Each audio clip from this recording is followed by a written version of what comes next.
In this video, we are going to show you how to cancel your Emergent AI subscription if it is getting very expensive for you and you want to cancel. It's quite simple. All you need to do is go look at your upper right corner of your screen, click on your profile icon here, and this pop-up will appear, right? So here you want to click on account settings. Now, when you click on account settings, this new pop-up will appear.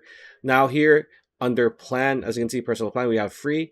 But if you are subscribed, you can manage your plan here instead of upgrade. When you click on manage plan, there will be an option that's going to say cancel subscription. Now, with Emergent AI, just like any other online service, you can cancel at any time, no matter what the reason is, right? So all you need to do is be here, click on manage plan over here, right?